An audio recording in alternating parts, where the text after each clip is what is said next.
Oke ya. Jadi ini saya record, nanti insya Allah saya rekam saya unggah di YouTube ya, sehingga bisa ditonton ulang, bisa dipelajari lagi oleh teman-teman yang barangkali belum sempat untuk bergabung ya. Baik, silahkan boleh nanti semuanya ya mengungkapkan apa yang perlu dibantu, begitu ya. Iya, Pak. Jadi silakan ada kendala apa atau ada keraguan apa atau ada pertanyaan apa, boleh diceritakan di sini ya. Dimulai dari siapa dulu? Silakan.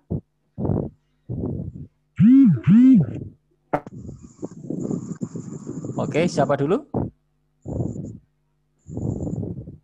Saya Pak boleh izin bertanya. Oke, Rizan Haidar ya. Silakan, Rizan. Ini sebenarnya agak mundur ke belakang sih Pak, ke pendahuluan. Bisa Ini diaktifkan videonya, Rizan? Oh baik Pak, siap. Ya. Sebentar Pak. Ya.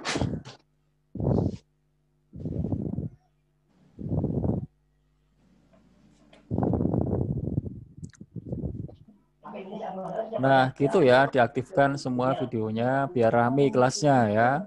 Biar kayak di kelas betulan gitu ya. Oke.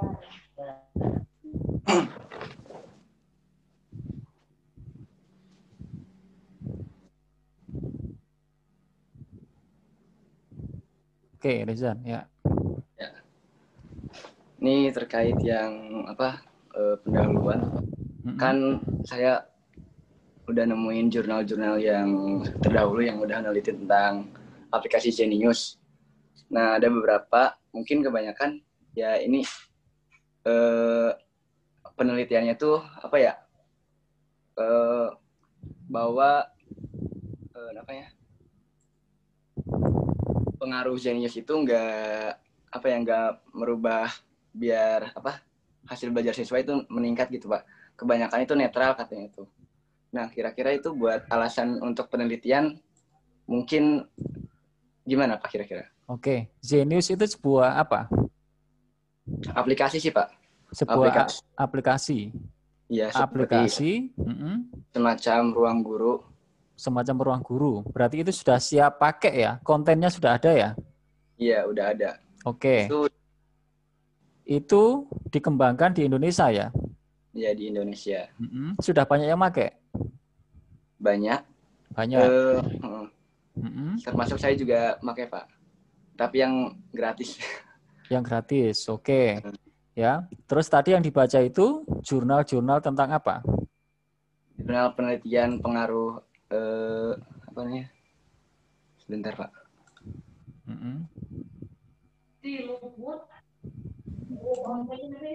Pengaruh media pembelajaran online berbasis e-learning pada aplikasi Genius terhadap hasil belajar siswa SMA. Tapi ini nggak dijelasin khusus mata pelajaran apa gitu Pak. Jadi riset itu temuannya apa? Ini kesimpulannya sih bahwa aplikasi Genius tidak terlalu berpengaruh terhadap hasil belajar responden. Oke. Itu di Semarang Pak tapi. Oke.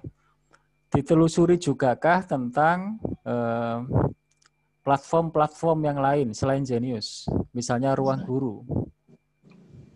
Saya Pak atau dari penelitian? Iya, Rizan. Oh, sebenarnya ada beberapa pilihan. Pertama yang Ruang Guru, tapi di Ruang Guru itu kalau misalkan dilihat dari fitur yang gratis itu nggak terlalu banyak gitu Pak dibandingkan Genius.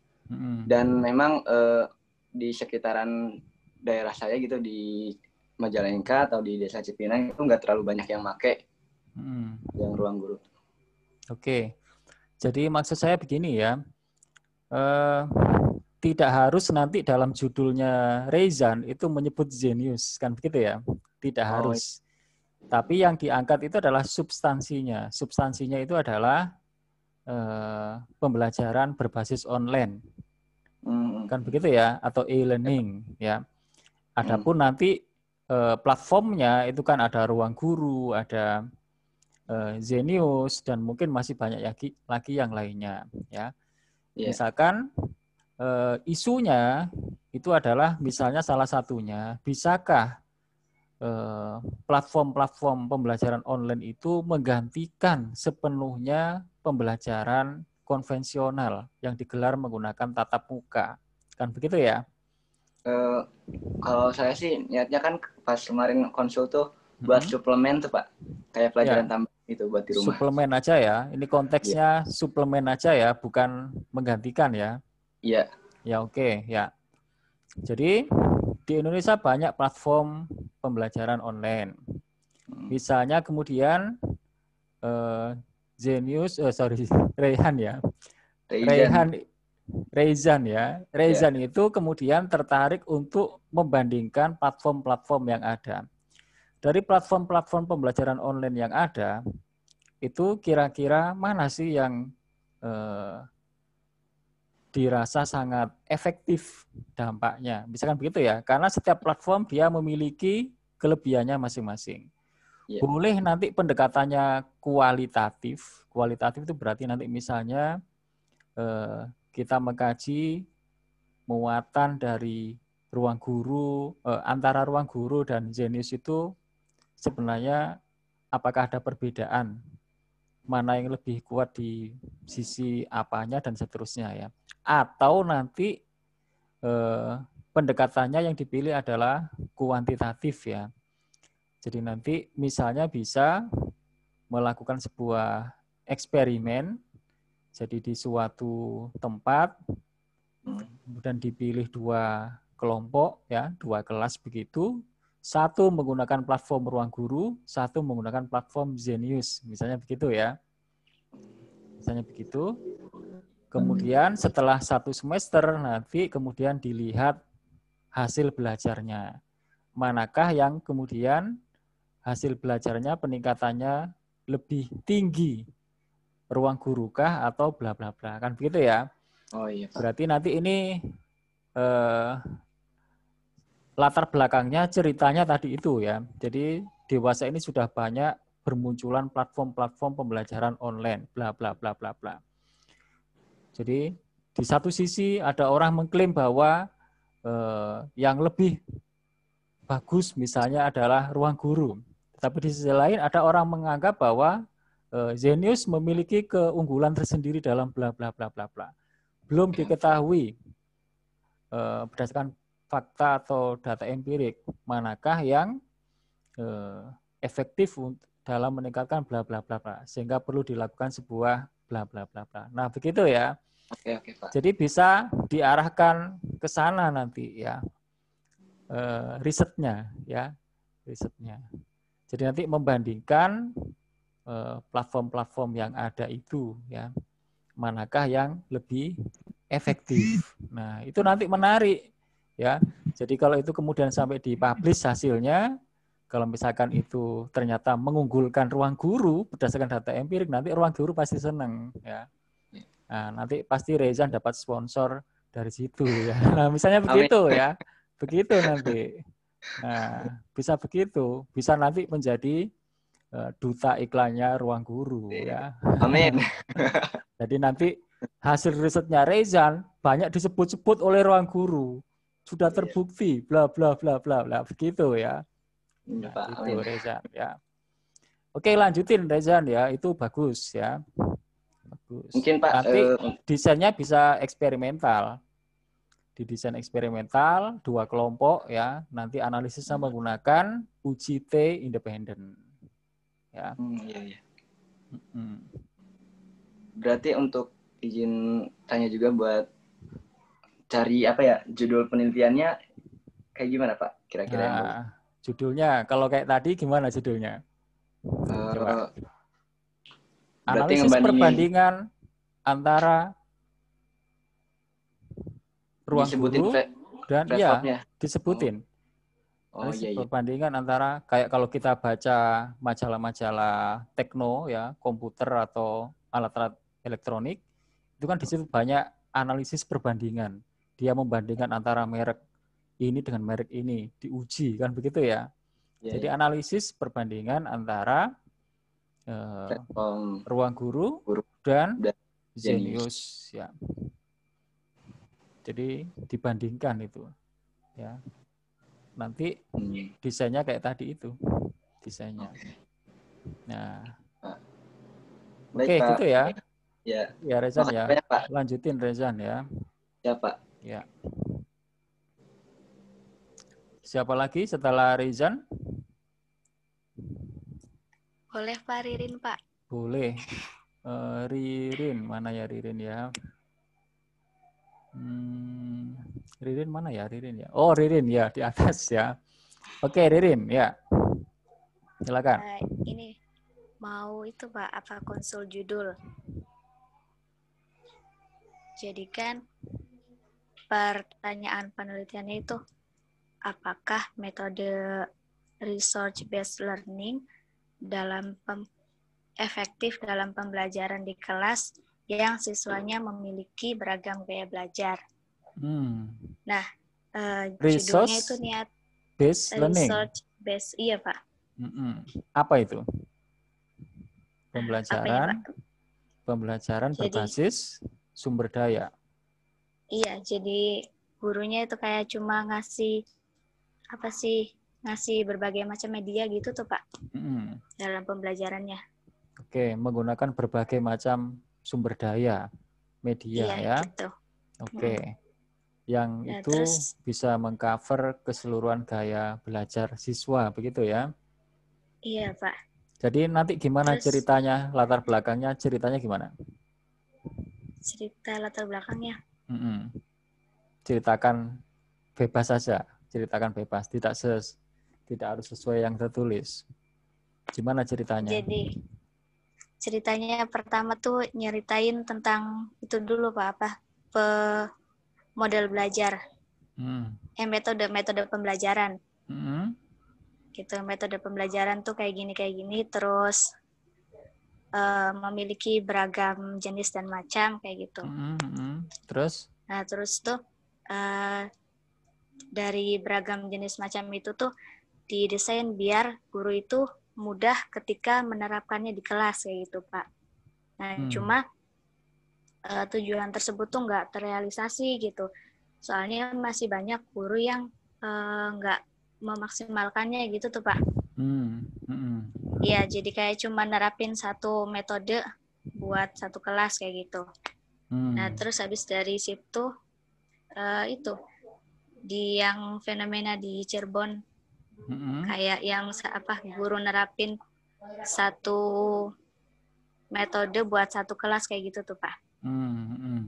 Nah, terus di bagian akhirnya tuh ya penulisnya ngasih solusi alternatifnya pakai metode itu, Pak. Ya, oke.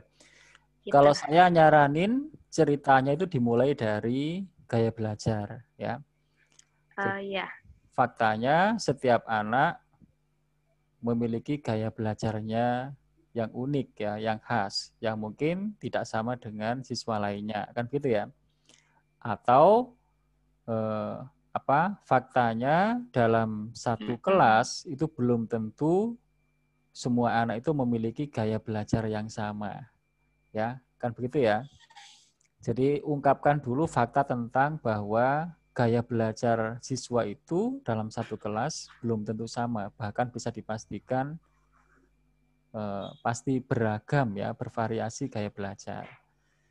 Jadi karena itu idealnya guru itu dalam mengajar itu menyesuaikan dengan keberagaman gaya belajar siswa. Kan begitu? Idealnya guru itu dalam mengajar, dia mempertimbangkan gaya belajar siswa-siswa yang diajarnya.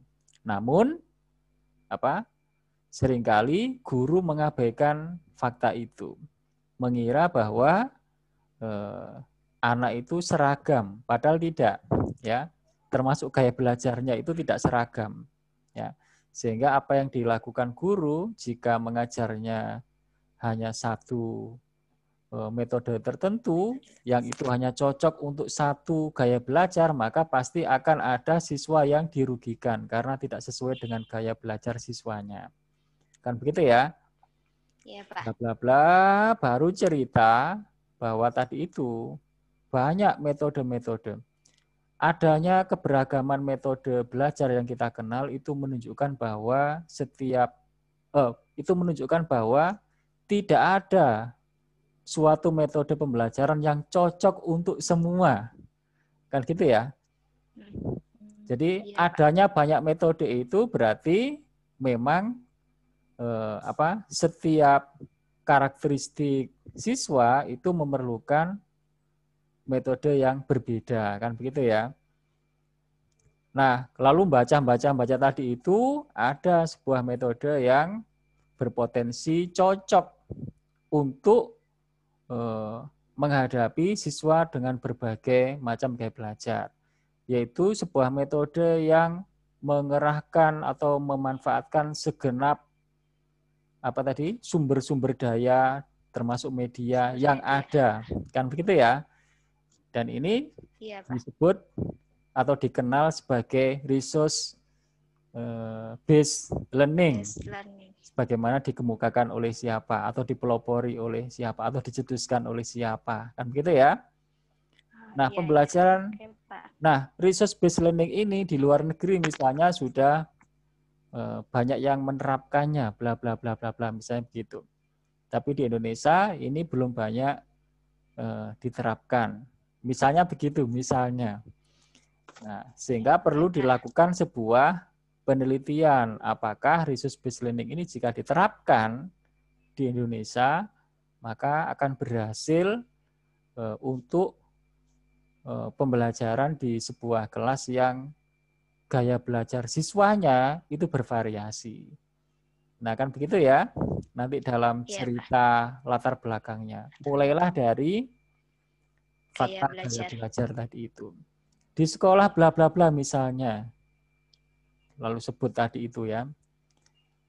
Di sekolah mana itu yang tadi dimaksud itu, bahwa di situ ternyata guru itu dalam mengajar, ini menurut pengamatan peneliti yang pernah melihatnya secara langsung misalnya, ternyata hanya menggunakan media yang monoton, yang itu hanya cocok jika siswa gaya belajarnya bla bla bla. Sementara untuk siswa yang lain, mungkin dia akan tidak banyak terbantu dengan cara yang seperti itu. Padahal sekolah ini memiliki bla bla bla bla bla, resource yang banyak, sumber daya yang banyak sebenarnya, tapi itu tidak dimanfaatkan.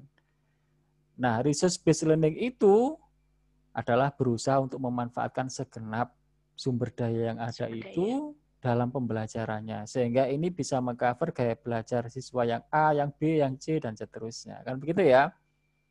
Iya, Pak. Nanti penelitiannya didesain eksperimental kan? Iya, eksperimental, eksperimental. Pak. Paling tidak 2 kelas, 2 kelompok ya.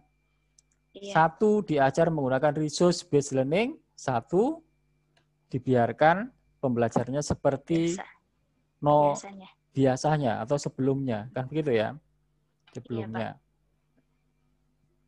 nanti dibandingkan apakah pada kelompok siswa yang diajar menggunakan resource based learning itu pada akhirnya nanti mereka akan berhasil lebih baik daripada bla bla bla bla bla. Nah, begitu ya. Halo? Iya, Pak. Jadi pertanyaan penelitiannya apa? Apakah penerapan resource based learning itu efektif dalam pembelajaran di kelas yang siswanya memiliki gaya belajar yang beragam? Oke, good ya. Gitu ya. Sudah begitu aja? Kalau untuk judulnya kira-kira kayak gini benar nggak, Pak? Gimana? Pengaruh metode resource based learning dalam mengcover keberagaman gaya belajar siswa di kelas 9 SMPN 3 Pleret. Sebenarnya nggak harus menyebut sekolahnya ya. Oh, nggak usah ya. Tidak harus menyebut sekolahnya. Nanti sekolah itu munculnya ditulisnya di dalam ya.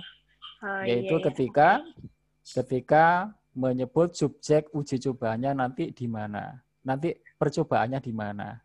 Ya, lokasi uji cobanya. Jadi nanti pada judul tidak perlu menyebut sekolahnya ya.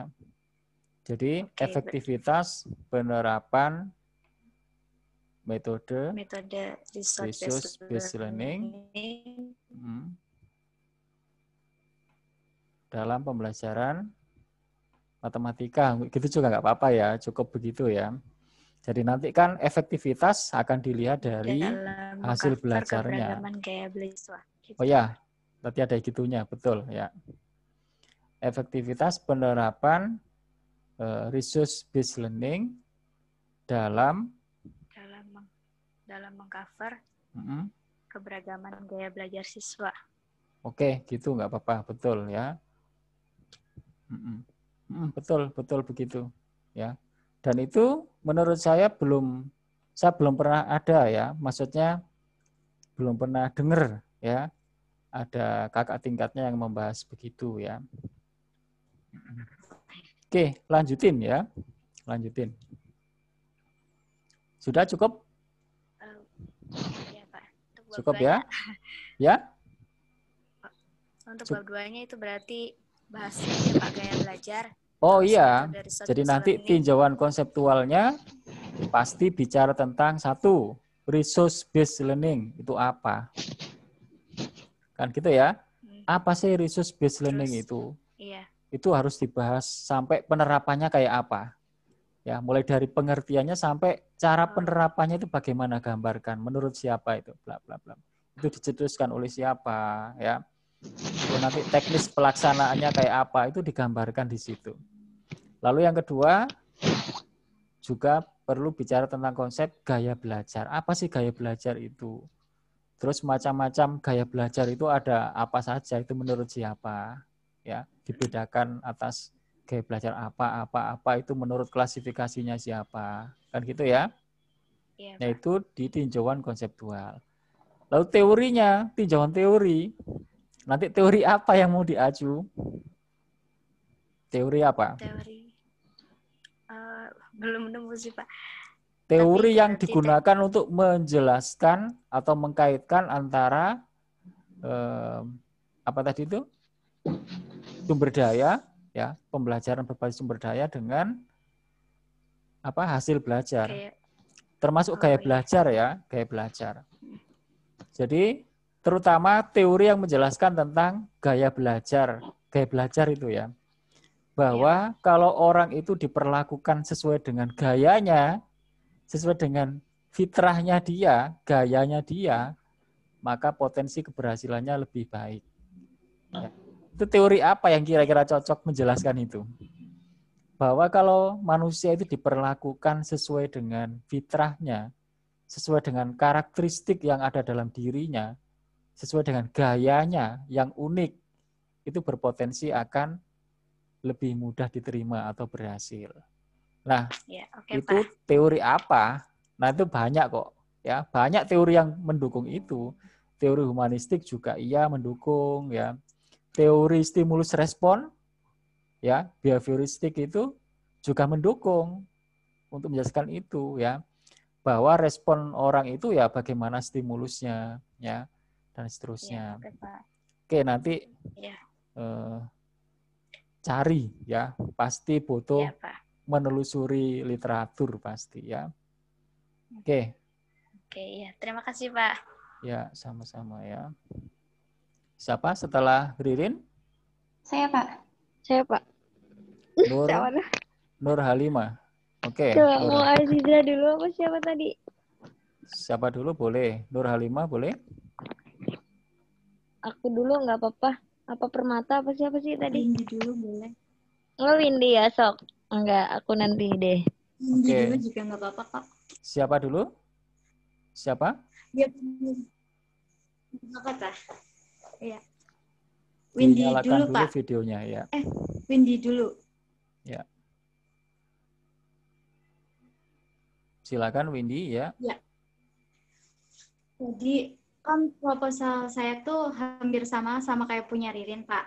Cuman kalau di saya tuh menentukan metode pembelajaran yang paling efektif yang dapat disesuaikan dengan gaya belajar siswa kayak gitu tuh, Pak. Lanjut. Halo. Halo ya.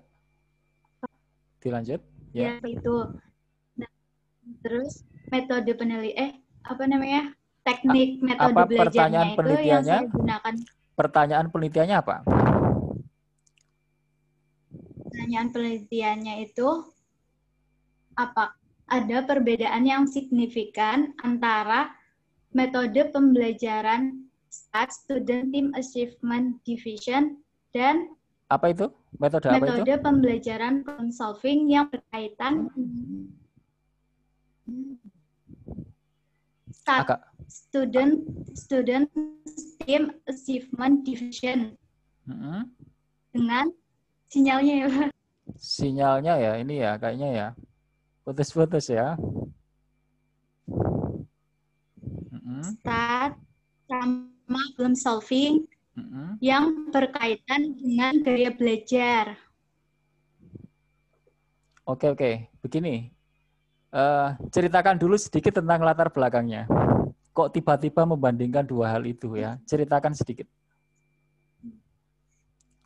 Jadi gini, latar belakangnya kan kita tahu bahwa setiap siswa itu memiliki gaya belajar yang berbeda-beda. Nah, ada gaya belajar visual, auditorial, sama kinestetik. Nah, sedangkan dalam menyampaikan pembelajaran itu, biasanya seorang guru hanya menggunakan satu jenis metode pembelajaran, Pak. Oke. Asal mulanya dari situ. Ya, terus lanjutin. Nah, terus kan, Oh, Windanya terlempar ya. Mana tadi? Oh, masih. Gimana Windy, terputus? Ya, mohon maaf Pak, sinyalnya. Ya. Diulangi sedikit, ya. Metode pembelajaran seperti apa yang paling efektif? Metode pembelajaran seperti apa yang paling efektif agar dapat dipahami oleh semua siswa yang memiliki perbedaan gaya belajar? Oke, Windy. Tadi tiba-tiba menawarkan STAT sama PBL ya? Problem solving. Problem solving, Kak. Oke, tiba-tiba menawarkan dua hal itu, bagaimana ceritanya? Kan waktu saya cari jurnal-jurnal itu, kebanyakan itu yang maksudnya metode pembelajaran yang baik itu menggunakan STAT sama problem solving. Makanya saya memilih.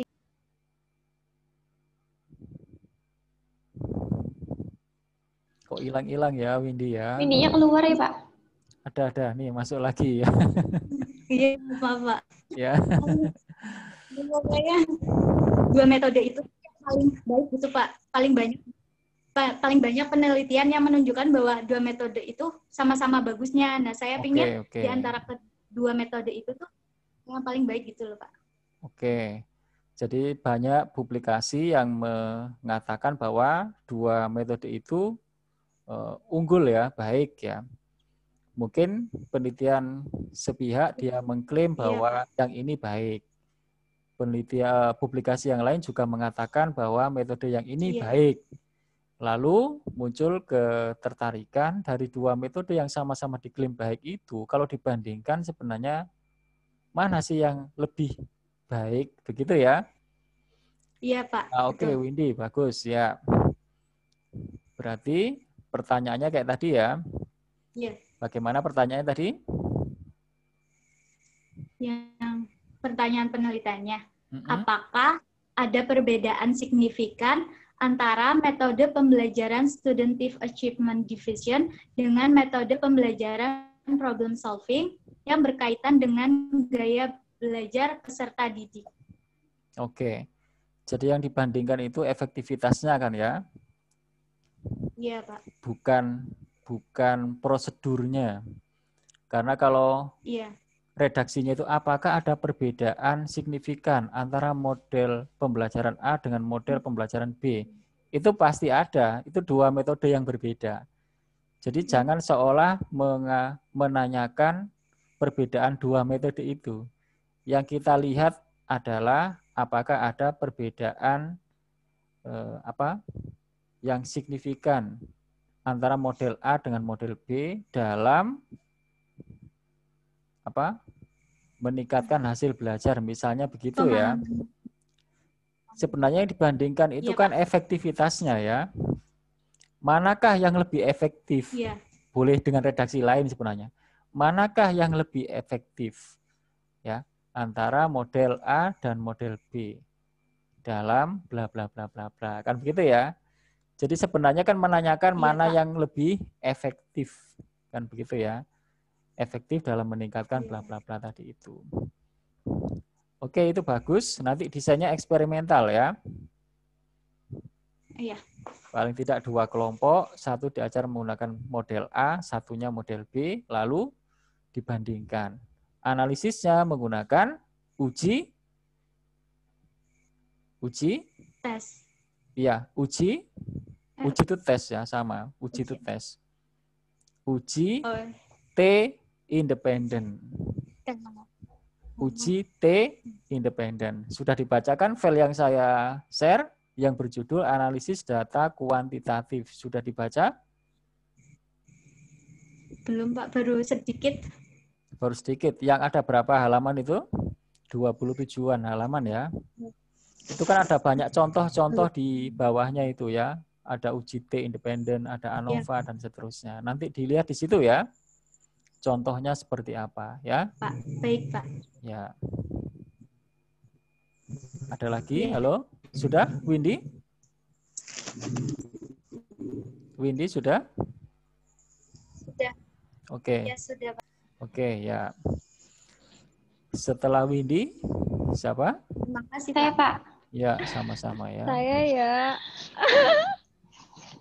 Siapa dulu? Tadi aku udah ngalah. Terus. Ada Titis Nurliana, ada Nur Halimah. Siapa dulu? Aku dulu nggak apa nih. Iya, mangga. Iya Pak, izin bertanya. Kemarin kan sempat udah Bapak baca ya. Kemarin masih belum sempat nulisin pertanyaan sama pernyataan sama pertanyaannya. Jadi Bapak kemarin belum sempat ngasih komentar. Nah, di sini saya ngajuin pertanyaannya. Mana ya? Pertanyaannya seperti ini, Pak. Pengaruh pembelajaran matematika secara daring terhadap semangat belajar siswa. Seperti itu. Itu bukan pertanyaan kan? Itu bukan pertanyaan kan? Kayaknya salah baca deh. Iya. Salah baca, Pak. Salah baca.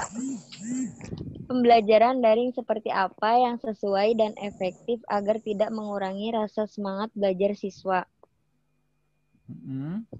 Seperti itu. Tadi itu judulnya, Pak. Kan kata Bapak katanya nggak usah nyebutin nama sekolahannya seperti itu. Jadi saya ngambil pengaruh pembelajaran matematika secara daring terhadap semangat belajar siswa. Setelah itu tidak selalu ya, artinya tidak selalu dalam judul kita itu dilarang mencantumkan nama sekolah. Ada kalanya nanti perlu dicantumkan ya. Nah, saya ingin tahu dulu cerita di balik pertanyaan tadi itu. Ada cerita apa?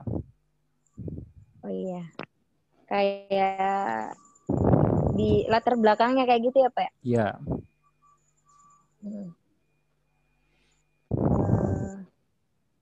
Terbelakangnya di sini. Ya, cerita biasa aja, nggak harus sesuai teks ya. Cerita ini aja. Iya kan sekarang kan lagi pembelajaran daring ya Pak. Lah, karena pembelajaran daring yang terjadi di SD Sukarja 2 itu, khususnya untuk kelas 4 yang saya amati, itu tuh seringnya tuh kalau ya hampir semua pelajaran itu cuman dikasih kayak ini tugas buka halaman segini, pelajarin sendiri, terus ngerjain tugas, terus dikumpulin seperti itu semua gitu loh Pak. Lah jadi kan kebanyakan anak-anak itu kan kayak buka Google gitu kan, karena di rumah ya mungkin kalau ibunya misalkan repot atau apa ngajarin pasti ya udahlah, nah apa searching Google aja seperti itu. Kan itu kurang efektif ya Pak ya, karena maksudnya rata-rata yang namanya UAS juga sama gitu. Anak-anak ya kalau nggak buka buku pegangan ya buka Google kayak gitu kan, otomatis tidak efektif banget ya Pak, nggak ada kayak isi tanya jawab atau apa gitu di Oke. Jadi pertanyaannya yaitu pembelajaran daring seperti apa yang sesuai dan efektif untuk. Nah, oke. Ya. Saya komentari dulu pertanyaan itu ya. Saya komentari dulu pertanyaan yang diajukan oleh Nur Halimah itu ya, pertanyaan penelitiannya. Pertanyaan Nur Halimah itu, ini suaranya kok ada noise-nya ya. Oke. Nah, sepertinya dari headsetnya ya. Nah, oke. Oh, kembali lagi. Oh, itu karena digigit tadi itu ya. Nah, oke.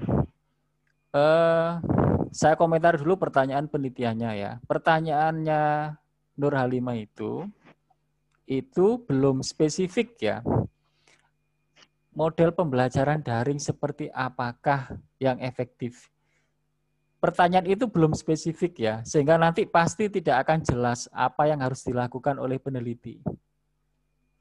Baiknya, peneliti itu sudah memberikan tawaran alternatif di latar belakangnya, yang diduga itu bisa mengatasi itu, tapi masih perlu diteliti. Ya, jadi sehingga nanti pertanyaannya lalu spesifik, seperti yang tadi contoh temannya itu, apakah model pembelajaran A itu efektif untuk mengatasi masalah yang tadi itu. Nah, kalau pertanyaannya spesifik begitu, maka risetnya sudah operasional, sudah jelas apa yang akan dilakukan. Tapi kalau pertanyaannya masih begini, model apakah yang cocok? Itu belum ada gambaran. Nanti bagaimana cara menjawab pertanyaan itu? Harusnya Nur Halimah sudah memberi tawaran alternatif di bagian latar belakang bagian akhir.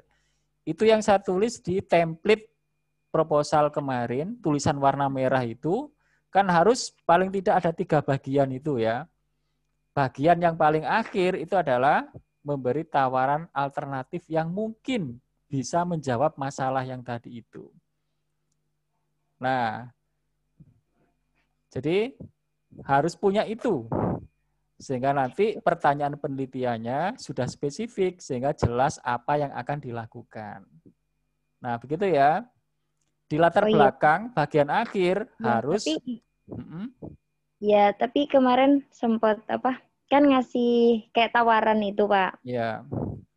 Tawaran itu yang di latar belakangnya itu kayak misalkan belajarnya itu misalkan kayak seperti gurunya itu kayak buat video ya, kayak anak-anak kuliah gitu, nanti ada sesi tanya jawab di grup kayak gitu. Oke.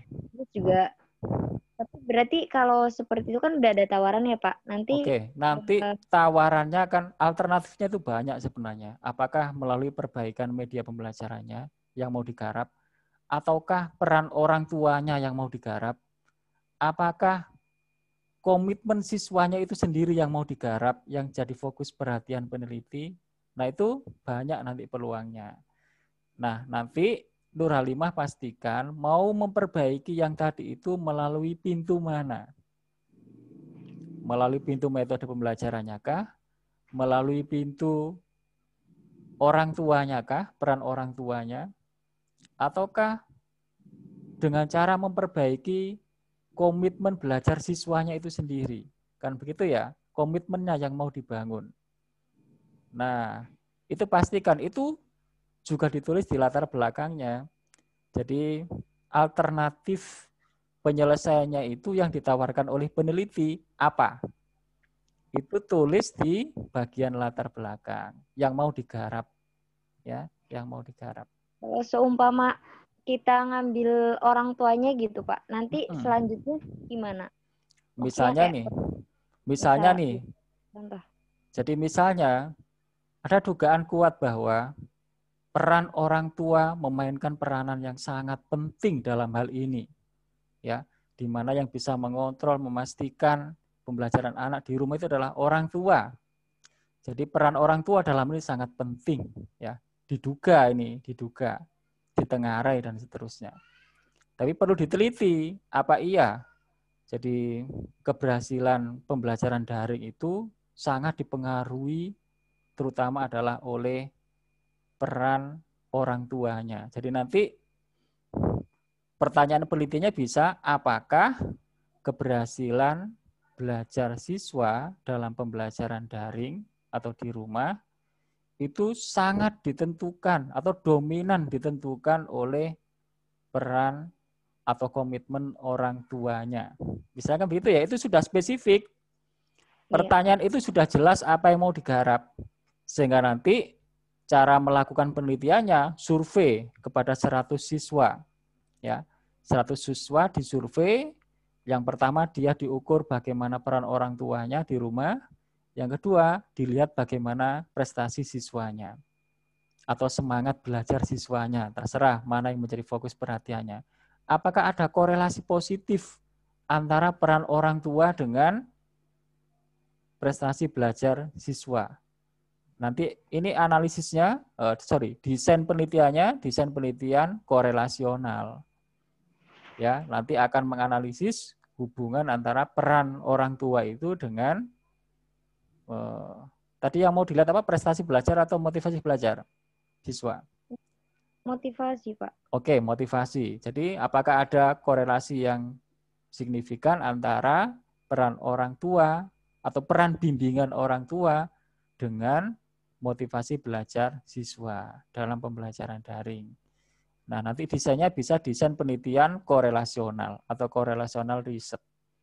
Nah, itu sudah spesifik, sudah jelas apa yang mau dilakukan. Nah, jelas ya lo ya? Iya. Ya. Nanti analisisnya ya analisis korelasi. Desain penelitiannya desain penelitian korelasional. Nah, video tentang menentukan desain penelitian sudah ditonton? Yang penelitian? Menentukan desain penelitian sudah ditonton? Ya, yang kualitatif itu, yang sempatnya sih lihat yang tanya jawab itu loh, Pak. Yang ada bagan-bagan itu tuh. Yang ada bagan-bagan ya, yang sudah dulu ditonton? Ya. Sudah. Yang ada penelitian eksperimental, ada penelitian kausal komparatif, sudah ditonton? Iya, tapi belum kelar. Belum kelar, wong video cuma pendek aja belum kelar ya. Gitu Pak, kebanyakan video lihatnya yang pertanyaan sesi tanya sih Pak, sesi tanya jawab, tapi itu kan yang udah lama kan Pak. Yang mana? Yang itu yang Bapak itu yang desain, yang buat bagan kemarin, disuruh buat bagan itu kan Pak. Yang saya menyajikan bagan itu loh ya. Yang judulnya menentukan desain penelitian ya. Oke. Itu di situ kan ada. Nanti Nur Halimah masuknya di korelasional riset. Nah, pertanyaannya harus spesifik. Latar belakangnya kayak tadi itu. Ya, nanti kalau lupa tonton lagi video ini ya. Itu bahan untuk menulis latar belakangnya, menulis pertanyaan penelitiannya, menulis desain penelitiannya. Nanti tinjauan konseptualnya ya bicara tentang peran orang tua atau bimbingan, peran orang tua sebagai pembimbing, kan gitu ya. Lalu konsep tentang motivasi belajar, konsep tentang pembelajaran daring. Nah, kan begitu ya. Teorinya kayak apa? Teorinya apa yang mau diaju? Berarti bahwa pembelajaran itu keberhasilannya ditentukan oleh banyak hal, termasuk lingkungan. Lingkungan yang paling dekat adalah keluarga. Orang tua ada di situ, kan gitu ya. Nah, itu teori apa? Sudah banyak kan teori-teori yang dikenal. Nah, acu di situ, ya. Iya, Pak. Nah, oke. Cukup ya? Baik, Pak. Terima kasih. Ya, sama-sama ya. Ada lagi setelah Nur Halimah? Titis, Pak. Titis Nurliana. Oke. Iya. Titis Nurliana. Dari judul penelitiannya, yaitu pengaruh metode pembelajaran matematika terhadap kesulitan belajar siswa pada era pandemi. Diulang lagi. Pengaruh metode pembelajaran matematika terhadap kesulitan belajar siswa pada era pandemi. Oke, pertanyaan penelitiannya gimana? Untuk pertanyaan penelitiannya, apakah pembelajaran program linier pada siswa kelas 11 di Sekolah Menengah Atas Negeri 1 Banjarharjo dengan metode audio visual learning lebih efektif daripada metode visual learning, dan bagaimana penerapan metode tersebut agar matematika menjadi mudah? Nah, jadi di sini dari pendahuluan, dari latar belakang itu, untuk paragraf pertama kan gambaran awalnya mengenai pendidikan. Nah, pendidikan dari situ dibahas mengenai metode belajar. Nah, metode belajar di situ bahwasanya kalau siswa itu harus bisa mempelajari semua mata pelajaran, kayak bahasa Indonesia, PKN, termasuk matematika. Namun di bagian paragraf kedua kan terkait ini ya, jika dibiarkan maka akan seperti apa gitu ya Pak. Nah di sini itu mulai dibahas bahwasanya sebelumnya saya itu kan survei ke sekolah tersebut, surveinya wawancara. Nah saya itu menanyakan sedang ada masalah apa yang terjadi di sana. Nah dari situ saya ingin membuat penelitian di sini, jadi dimasukin buat di paragraf keduanya. Nah, di situ kita membahas mengenai COVID tersebut, kemudian semisal kita itu membiarkannya, maka ini akan terus berkelanjutan. Dan kalau membiarkan emang apa? Akan membiarkannya, maka ini akan berkelanjutan tidak baik. Ya, soalnya membiarkan apa maksudnya? Membiarkan ini, metode pembelajarannya itu audio learning. Saya kan di sini ya menyarankan untuk audio visual learning. Kenapa? Karena tadinya kalau itu audio saja ya? Iya, karena kalau ini audio konteksnya visual pembelajaran daring ya, konteksnya? Iya, soalnya kalau misalkan audio saja kan kayak hanya satu ruang. Kalau misalkan audio dan visual kan dari penglihatan juga secara teks. Kalau audio saja itu kayak apa anunya? Pembelajarannya. Kalau audio saja itu modelnya seperti apa? Maaf Pak, maksudnya apakah metode audio visual learning lebih efektif daripada visual learning? Jadi awalnya itu kan berupa metode yang visual learning, jadi hanya kayak berupa materi-materi yang ada di PDF gitu. Nah, menyarankan untuk iya, visual. Nah, saya menyarankan untuk yang audio visual karena apa? Bisa dibuat seperti video pembelajaran yang misalkan diunggah di YouTube, dan juga misalkan jadi tidak hanya sekadar materi, ada penjelasan terkait lebih detailnya lagi dari guru tersebut. Ya. Kalau kayak saya ini metode apa namanya? Yang kita kuliah selama metodologi penelitian ini namanya metode apa? Audio visual. Audio visual. Iya. Oke. Karena hanya ada tuh Pak, yang beberapa guru tuh yang cuman visualnya aja. Jadi nggak nerangin lebih lanjut secara detail gitu. Jadi dikasih materi aja kayak berupa saja, PDF. Tanpa penjelasan. Iya. Oke. Terus lanjut? Lanjut ke tinjauan literatur ya Pak? Oh, tadi pertanyaannya apakah? Diulangin ya Pak? Ya, apakah pembelajaran program linier pada siswa kelas 11 di Sekolah Menengah Atas Negeri 1 Banjarharjo dengan metode audio visual learning? Kenapa kok program linier disebut? Soalnya pada saat itu sedang berada di bab program linier, kan untuk pertanyaan sendiri kan harus lebih spesifik. Nah, program linier tersebut termasuk dari matematika. Oke. Kapan kita harus menyebut nama pokok bahasan, kapan tidak perlu ya? Begini penjelasannya ya. Kapan nama pokok bahasan perlu disebut? Itu adalah kalau masalah itu berangkat dari memang pokok bahasan itu. Jadi kalau memang kita berangkat dari adanya sebuah masalah yang ada pada pokok bahasan itu, atau dengan kata lain, dari pokok bahasan itulah lahirnya sebuah masalah. Misalnya, misalnya setiap pokok bahasan dalam pembelajaran apapun, termasuk pembelajaran matematika, memiliki karakteristik yang unik, memiliki tingkat kesulitan tersendiri. Salah satunya adalah pokok bahasan program linier. Pokok bahasan program linier memiliki karakteristik atau tingkat kesulitan dalam bla bla bla bla bla. Materi ini biasanya sulit dipahami oleh sebagian besar siswa. Misalnya begitu ya. Karena materi ini membutuhkan daya imajinasi yang bla bla bla bla bla bla bla. Jadi tidak cukup hanya dengan misalnya dia, tapi perlu divisualisasikan. Karena ini menyangkut dengan ruang, bla, bla, bla, bla, dan seterusnya. Nah, kalau masalah yang kita angkat itu memang lahir dari pokok bahasan itu, karena dia memiliki kekhasan tersendiri, maka bahkan itu tidak hanya muncul di pertanyaan penelitian, tapi juga harus muncul dalam judul.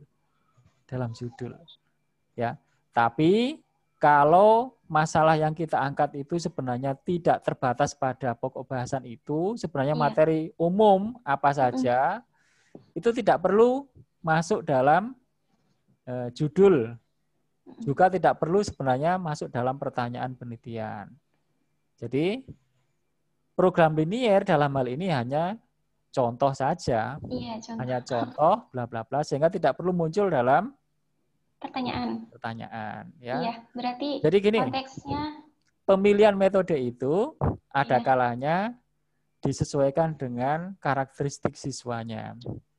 Ada kalanya disesuaikan dengan karakteristik mata pelajarannya. Ya. Jadi bisa jadi terkait dengan karakteristik siswanya, bisa jadi terkait dengan karakteristik mata pelajarannya. Nah, begitu ya.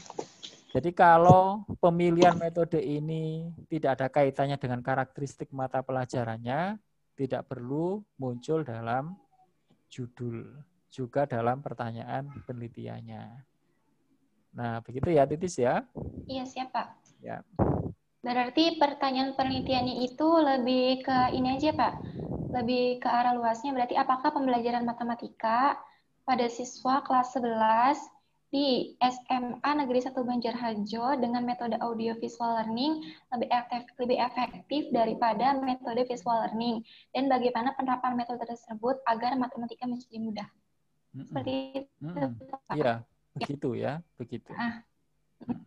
Soalnya di bagian latar belakang itu kan dijelaskan bahwasanya siswa itu kan mempunyai gaya belajar yang berbeda-beda. Seperti dengan gaya visual, auditorial, itu kan pasti kalau misalkan kita menggunakan audio dan visual akan meminimalisir ketidakpahaman siswa, sehingga siswa itu sulit memahami matematika tersebut.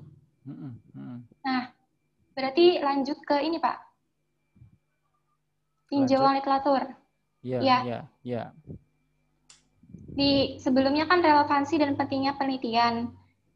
Nah, di akhir bahasanya itu bahwasannya perlunya segera ditindaklanjuti bagaimana yang belum tepat, baik itu dalam metode, penerapan maupun sumber daya manusia. Jadi ini di sini keterkaitan antara metode dan ketika metode tersebut ini siswanya kelas berapa ya?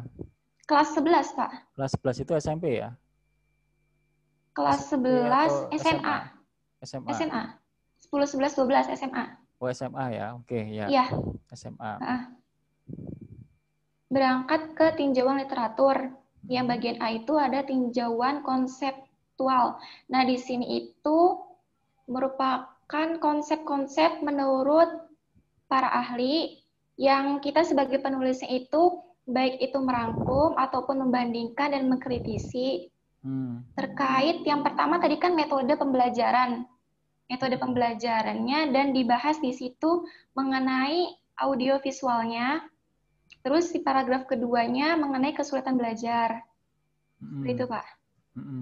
Nah, di paragraf ketiganya itu kita ngebahas tentang pembelajaran daring, karena di sini kan ada seperti tiga variabel yang harus dibahas, yaitu metodenya, kemudian metode, kesulitan belajar, dan daring. Karena pada era pandemi, kemudian berangkat ke tinjauan teorinya itu, di sini saya menggunakan teori belajar humanistik, behavioristik, dan konstruktivisme. Mengapa demikian? Karena humanistik itu kan memanusiakan manusia. Bahwasannya ketika emang sebelumnya di bagian latar belakang itu kayak ada perlakuan yang ini Pak, jadi dari gurunya itu terhadap siswanya kayak memberikan tugas itu semisal waktunya MK, tapi nggak masuk, kemudian tiba-tiba malamnya diberikan tugas. Nah, kenapa disarankan untuk metode audiovisual itu kan kayak menyarankan lebih paham, dan ketika emang diberikan suatu permasalahan bisa lebih mudah dijawabnya. Seperti itu. Nah, kenapa ngambilnya behavioristik? Karena di sini juga membangun antara stimulus dan respon. Begitu, Pak. Jadi kalau stimulus kan yang diberikan oleh seorang guru itu berupa audio dan visual. Jadi keduanya ini dapat lebih merangsang siswa untuk giat dalam belajar. Seperti itu. Kemudian konstruktivisme membangun juga. Jadi nanti si siswa tersebut ketika mempelajarinya dia akan lebih menggali lagi dan bukan terpatok hanya sebagai mempelajari atau menerima dari guru, tapi juga dia harus lebih membangun lagi apa yang dia pelajari setelahnya, seperti mereview dan lain sebagainya. Terus kemudian pada tinjauan hasil penelitian terdahulu. Nah, di sini ketika saya search itu belum ada ya Pak sebelumnya. Nah, paling itu yang kaitannya dengan audio visual untuk meningkatkan hasil belajar. Di sini kan terkait kesulitan belajar. Cuman ada 3 tinjauan hasil penelitian terdahulu. Yaitu yang pertama tadi metode audiovisual untuk meningkatkan hasil belajar siswa, yang keduanya media audiovisual terhadap hasil belajar, dan ketiganya itu pembelajaran audiovisual dengan minat peserta didik, karena emang sebelumnya belum ada yang terkait dengan kesulitan belajar, Pak. Iya. Cuman ketika di sini ada yang terkait menyebutkan kayak pembelajaran pendidikan agama Islam, itu nggak apa-apa? Oh, nggak apa-apa. Nggak apa-apa, yang penting audiovisual ya, Pak? Yang penting ada bisa menunjukkan relevansinya ya. Iya. Jadi begini misalnya, pasti ada bedanya antara karakteristik matematika dengan karakteristik pendidikan agama. Apa? Salah satunya adalah apa yang membedakan? Salah satunya. Kalau matematika itu lebih menuntut siswa untuk memahami cara ini ya Pak, cara pengolahan penghitungan. Seperti teori-teorinya juga, kan rumusnya harus sesuai. Sedangkan kalau pendidikan itu kayak pengetahuan dan spiritualnya yang harus diterapkan. Oke, ya. Itu, iya. Jadi kalau matematika itu rasio. Iya. Kalau agama itu rasa. Ya. Jadi rasa dan rasio beda ya. Jadi nanti hal-hal yang kayak gitu juga bisa diungkapkan ya. Oke, bagus ya. Metodenya, desainnya apa? Untuk desainnya itu kan bagian A itu menjelaskan merancang penelitian. Saya menggunakan kuantitatif. Kenapa? Karena lebih kredibel dalam mengetahui seberapa besar pengaruh keberhasilan metode tersebut. Jadi nanti itu kalau semisalkan kualitatif kan berupa kayak deskripsi ya Pak. Nah kalau kuantitatif itu kan kayak kita lebih kredibel, lebih tahu seberapa besar pengaruh metode tersebut. Nah, menggunakan eksperimental. Jadi nanti desainnya eksperimental ya. Ya, dirancang oleh penelitinya ketika metode tersebut diuji cobakan. Nah, untuk metodenya itu tadi kan metodenya kan ada 2 variabel terkait metode pembelajaran dan kesulitan belajar. Jadi di sini menggunakan teknik pengumpulan data dengan instrumen yang digunakan adalah panduan wawancara berupa angket atau kuesioner. Jadi nanti itu siswa pertama-tama diperlakukan ada 3 kelompok. Yang pertama diterapkan metode audio visual learning. Yang kedua audio learning, visual learning ya Pak. Yang ketiganya itu diperlakukan keduanya, metode audio visual dan audio dan visual learning. Nah, setelah diterapkan tersebut, nanti kelompok siswa itu diberikan instrumen. Instrumennya itu berupa panduan wawancaranya berupa angket atau kuesioner. Seperti itu. Nah, untuk teknik analisisnya itu korelasi. Kenapa korelasi? Karena berhubungan antara metode yang diterapkan dengan kesulitan belajar siswa. Jika metode tersebut mampu menangani kesulitan belajar siswa, maka masalah tersebut tidak terlalu besar tuh Pak. Jadi meminimalisir. Ya gitu Pak, menurut Bapak gimana? Nah oke, ya. Jadi ada beberapa masukan ya, saran. Yang pertama adalah akan lebih menarik kalau kajian ini dikaitkan dengan gaya belajar siswa. Gaya belajarnya. Jadi bagi anak-anak yang gaya belajarnya visual, memang dia akan cocok jika menggunakan audio visual, kan begitu ya. Bagi anak-anak yang audio, kan gaya belajar itu ada apa saja sih? Auditorial, visual, dan kinestetik, kan begitu ya? Iya. Nah, apakah peneliti dalam hal ini nanti tidak memperhatikan gaya belajar anak ini? Sebenarnya kalau gaya belajar mah kan kayak udah murni dari masing-masing siswa tersebut tuh Pak. Nah, cuma di sini masalah yang terjadinya kesulitannya itu. Yang jadi titik pusat buat disorotnya adalah kesulitannya. Iya. Jadi begini nanti ya, dalam eksperimennya akan lebih menarik kalau misalnya 3 kelompok. Eksperimennya itu 3 kelompok, bukan 2 kelompok, tapi 3 kelompok. Iya, 3 kelompok ini adalah 1 kelompok auditorial, 2 kelompok visual, 3 kelompok kinestetik. Kinestetik, oh iya. Semuanya nanti akan diajar menggunakan audio visual. Ya, audio visual. Jadi nanti dibandingkan ternyata misalnya siswa yang kinestetik, apa iya penggunaan media pembelajaran audiovisual ini juga cocok untuk anak-anak kinestetik, kan gitu ya? Jangan-jangan ini ternyata hanya cocok untuk anak-anak yang visual, misalnya begitu ya? Nah, nanti kalau seperti ini akan lebih luas kajiannya ya. Jadi nanti cara eksperimennya ada 3 kelompok, diberikan treatment tadi itu, treatmentnya sama, ya. Audiovisual ya Pak. Audiovisual ya. Iya. Nanti analisisnya menggunakan ANOVA.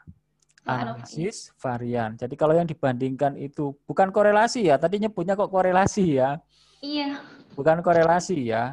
Tapi kalau hanya 2 kelompok uji T independen, kalau lebih dari 2 maka ANOVA, analisis varian. Ada contohnya, silakan dibaca nanti di analisis data kuantitatif file yang disebarkan itu. Iya Pak. Nah, begitu ya. Contoh ANOVA kayak apa, ada contohnya di situ. Iya. Ya. Berarti terkait judulnya masih seperti awal, Pak? Ya, tadi itu. Efektivitas penerapan media pembelajaran audiovisual untuk... Metode, Pak. Metode apa? Metode judulnya itu pengaruh metode pembelajaran matematika terhadap kesulitan belajar siswa pada era pandemi. Ya, itu kan istilah umum banget ya, metode pembelajaran. Padahal yang mau dibicarakan kan tadi itu, media pembelajaran audiovisual. Iya kan, pembelajaran audiovisual itu ya. Jadi kalau mau disebut spesifik, kan efektivitas penerapan media pembelajaran audiovisual itu suatu metode atau suatu media. Oke lah, saya sebut aja media pembelajaran audiovisual ya. Iya, Pak. Untuk siswa auditori, visual, dan kinestetik. Oh iya, baik Pak. Begitu, efektivitas penerapan Saya sebut media aja ya. Efektivitas media. penerapan media pembelajaran audiovisual untuk siswa auditori, visual, dan kinestetik. Nah, itu nanti isinya membandingkan ya. Jadi di 3 kelompok itu ternyata apakah media pembelajaran audiovisual itu cocok untuk ketiga jenis anak itu. Ya. Itu nanti kalau dilanjut menjadi skripsinya bagus ya. Iya. Pak, berarti nanti dirubah semua dong, Pak? Enggak. Oh, enggak, tetap kayak seperti tadi? Enggak semua ya. Enggak semua. Tinggal menambahkan apa tadi? Gaya belajar. Iya, gaya belajar. Ya kan? Gaya belajar, terus ada media pembelajaran audiovisual. Ya. Ya udah. Sudah itu aja kan? Iya, Pak. Berarti kalau misalkan judulnya itu tadi efektivitas penerapan media pembelajaran untuk media pembelajaran matematika ya, media pembelajaran audiovisual, media pembelajaran matematika audiovisual terhadap gaya belajar siswa. Untuk ya, untuk siswa. Untuk siswa. Untuk siswa auditori, visual dan kinestetik. Itu menarik ya judulnya ya. Iya Pak, baik. Nah, cukup ya, Titis ya? Cukup Kak, terima kasih banyak. Ya, sama-sama. Sepertinya Permata mau menyambung.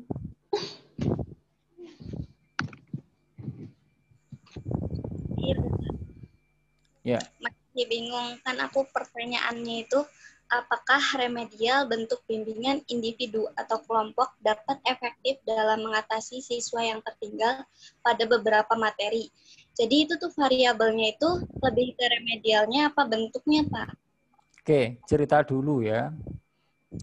Cerita dulu. Di balik itu kan ada ceritanya. Karena yang paling penting itu cerita di balik itu. Ya, cerita di balik itu. Kenapa kok tiba-tiba meneliti begitu ya? Ada cerita apa? Biasanya kan pendidik sekarang itu lebih menerapkan tes ulang untuk program remedial daripada bimbingan gitu. Biasanya apa tadi? Pendidik sekarang itu lebih menerapkan remedial dengan tes ulang. Bahkan hanya memerintah peserta didik aja untuk membeli peralatan gitu, Pak. Jadi itu kasuistik ya? Itu kasuistik ya? Atau gimana? Atau banyak guru yang melakukan begitu? Soalnya, Pak. Jadi program remedialnya itu tidak sesuai dengan tujuannya. Jadi si pendidik itu peserta didiknya itu tetap nggak ngerti gitu, Pak. Jadi pelaksanaan remedial diragukan ya di lapangan itu ya, tidak sesuai dengan yang semestinya. Oke, itu fakta di lapangan ya. Terus? Iya, Pak. Jadi variabelnya itu lanjutin dulu ceritanya. Itu kan baru cerita fakta di lapangan kayak gitu. Terus? Jadi program remedial yang tepat menurut saya adalah seperti bimbingan individu atau kelompok memungkinkan dapat menjadi efektif untuk mengatasi siswa yang tertinggal. Gitu, itu Pak. Bukan menurut Permata sebenarnya ya. Jadi dalam aturannya, dalam undang-undangnya begitu memang. Jadi harusnya mereka, para siswa itu yang tertinggal mendapatkan bimbingan. Bisa jadi individu kalau memang itu hanya beberapa orang, tapi kalau banyak bisa secara kelompok. Oke, idealnya begitu. Terus?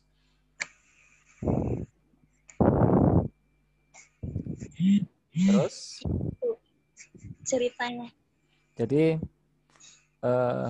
tadi kan sudah idealnya, lalu sudah faktanya, ya. Apa konsekuensinya kalau remedial itu pelaksanaannya kayak tadi itu? Tidak sesuai semestinya. Konsekuensinya apa? Implikasinya? Siswa itu dapat nggak bakal jadi paham tuh Pak sama tes yang tertinggal. Nilainya sih, skornya sih sudah jadi baik, tapi dia tidak dia belum berkembang kan begitu ya. Sebenarnya dia masih tertinggal sih. Iya. Masih tertinggal. Oke. Kalau ini dibiarkan bisa menjadi ya bla bla bla dan seterusnya. Oke, yang tadi itu. Terus ya gitu Pak. Ya, terus jadi masalahnya itu apa masalahnya itu? Kalau mau disebut satu kalimat saja, masalahnya itu apa? Jadi pernyataan masalahnya ya, ketepatan bentuk pelaksanaan program remedial dalam mengatasi siswa yang tertinggal. Oh, lanjutin. Kalau ketepatan berarti bukan masalah. Pelaksanaan remedial yang tidak tepat. Kalau ketepatan berarti kan nggak masalah. Ketidaktepatan pelaksanaan bla bla bla bla masih banyak dijumpai. Kan begitu ya? Iya, Pak. Oke, itu masalah. Lalu pertanyaan penelitiannya adalah apakah remedial bentuk bimbingan individu atau kelompok dapat efektif dalam mengatasi siswa yang tertinggal?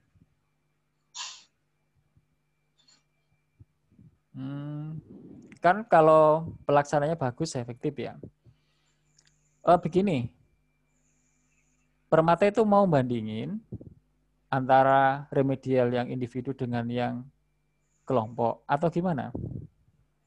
Niatnya tuh mau bandingin apa bimbingan individu atau kelompok itu tepat enggak buat itu mengatasi siswa yang tertinggal. Karena kalau pelaksanaannya sesuai pasti tepat, kan begitu ya. Permata itu boleh bertanya begitu atau pantas bertanya begitu kalau misalnya sebelumnya ada cerita begini misalnya. Faktanya ada siswa yang misalnya kemudian menjadi malu atau berkeberatan jika misalnya dia harus mendapatkan remedial sendiri atau mandiri secara individu, misalnya begitu. Misalnya begitu ya. Jadi sehingga kemudian ada beberapa sekolah yang menerapkan pelaksanaan remedial itu secara kelompok dan masih ada juga sekolah-sekolah yang menerapkan bimbingan secara bla-bla individu, misalkan begitu ya. Belum diketahui manakah sebenarnya yang lebih efektif antara pelaksanaan remedial secara individu ataukah yang secara kelompok. Nah, penelitian ini ingin membandingkan efektivitas dari kedua model pelaksanaan remedial tersebut, yaitu remedi individu dan remedi secara berkelompok. Nah, begitu misalnya ya, maka nanti penelitiannya bisa didesain eksperimental misalnya. Jadi ada yang model individu, ada yang model kelompok. Lalu nanti dilihat hasil akhirnya. Apakah yang individu itu relatif lebih efektif daripada yang kelompok ataukah sebaliknya. Nah, begitu ya. Mau begitu atau ada kemauan lain? Permata. Bingung juga sih. Bingung juga ya. Jadi intinya kita itu tidak boleh bertanya tiba-tiba tanpa adanya sebuah hal yang melatari ya. Kenapa kita tiba-tiba membandingkan dua hal itu? Ada latar belakangnya tadi itu. Di lapangan nyatanya ada anak-anak yang cenderung lebih menyukai yang kelompok karena dia merasa malu, tertekan, bla bla bla jika pelaksanaannya secara individu. Tetapi pelaksanaan individu, remedial individu juga memiliki kelemahan, misalnya efisiensi, bla bla bla dan seterusnya. Nah, lalu penelitian ini ingin membandingkan sebenarnya mana sih yang lebih efektif pelaksanaan remedial itu yang secara individu ataukah yang secara Nah, berarti kita melakukan sesuatu itu, membandingkan dua hal tadi itu, ada alasannya. Nah, begitu ya, nggak boleh tiba-tiba muncul begitu, nggak boleh ya. Nggak boleh. Jadi memang menulis latar belakang itu bagian yang paling sulit. Ya.